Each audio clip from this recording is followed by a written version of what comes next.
Sports betting apps run on the same psychological tricks slot machines use, and they were engineered to be addictive on purpose. There's a lawsuit right now that proves exactly how they do it. One of the things FanDuel and DraftKings track on every single user has a name you won't believe a company would ever put in writing: susceptibility to marketing. Terry Thompson is one of the bettors named in that lawsuit. According to the filing, an employee texted him a month earlier asking if he wanted to take a break from betting over the holidays, then called him about an emergency: a free trip to the Super Bowl. By then, Thompson had already lost more than $1.5 million on the app. In 2013, the American Psychiatric Association reclassified gambling disorder, moving it out of the category for bad habits and into the same category as heroin and alcohol addiction. Thompson didn't stand a chance because the app already knew exactly how to keep him there. In 1938, psychologist B.F. Skinner discovered that rewards delivered on an unpredictable schedule produce far more persistent behavior than rewards delivered on a predictable one. He proved it with pigeons. Decades later, slot machine designers proved it again with humans. They engineered the machines to produce more near misses than random odds ever would, so a loss feels like it almost wasn't. NYU anthropologist Natasha Dow-Schul spent years inside that industry, and she has a name for what happened to sports betting once it went mobile. She calls it the slot machinification of sports betting. A 2019 academic study backs her up directly. Researchers Killick and Griffiths found that live in-game betting shares the exact same structural traits as a slot machine: extremely high bet frequency and extremely high event frequency. They concluded it carries more potential for harm than a single bet placed before the game even starts. Think about the last game you watched from your phone. That used to be one bet, maybe two. Leave microbetting turns it into hundreds of separate bets, each one a fresh pull on the same lever. And now you know why the diagnostic manual moved gambling into the addiction category in the first place. It behaves like one, because at some point, someone built it to. That same lawsuit lists 186 data points, including susceptibility to marketing. It also alleges the product has no off-ramps or pauses in the action. Built into a phone that's already in your pocket at 2 in the morning. Here's the twist nobody expects. According to that same lawsuit, professional gamblers have started deliberately acting like addicts, gambling at odd hours and chasing losses on camera.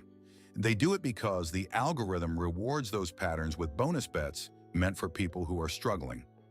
The system built to identify vulnerable users is being reverse engineered by the people it wasn't built for.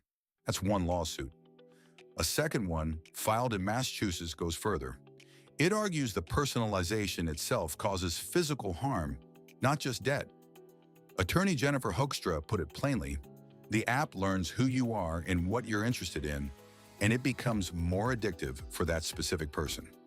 One former college athlete named Andrew Douglas lost more than $1 million this way. He sold his own baseball glove and golf clubs to keep betting and ended up in a hospital bed after a suicide attempt, with a game still playing on the television above him. And the business model behind all of it is stranger than either story. Author Jonathan D. Cohen, who studies the industry, found that 3% of people who bet on the NFL generate 82% of the money sportsbooks make from that sport. 97% of bettors are, financially speaking, almost beside the point. Here's the frame that changes everything you just heard.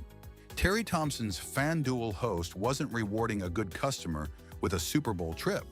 3% of bettors carry 82% of the revenue, which means the host was managing an asset. The kindness was retention. The lawyer now leading the case against DraftKings and FanDuel is Richard Daynard, a law professor at Northeastern. In the 1990s, Daynard built the legal strategy that won a $206 billion settlement from the tobacco industry, arguing that cigarette companies engineered a product to be addictive and knew it. Both of these new lawsuits cite a recent verdict against Meta and YouTube over social media addiction as their legal precedent.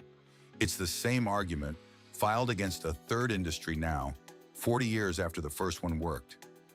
Harry Levant hasn't placed a bet since April 27, 2014. He remembers the date the way people remember a birthday. Levant used to be a practicing attorney until his own gambling addiction got so severe that he stole money from his clients to keep betting and lost his law license for it. He spent the years since paying that back and became a licensed gambling addiction counselor instead. Now he has testified in front of the United States Senate about exactly what these apps are built to do. He says it plainly. I have patients who gamble in the shower. I have patients who gamble before they get out of bed. There are no guardrails. There were never supposed to be. The guardrails were the business plan's biggest threat. So the next time your phone buzzes with a bet or a bonus or a friendly check-in from someone who works for the app, it's worth asking a different question than whether you'll win. Ask who that notification was actually built for and what they already know about you that you don't know about yourself.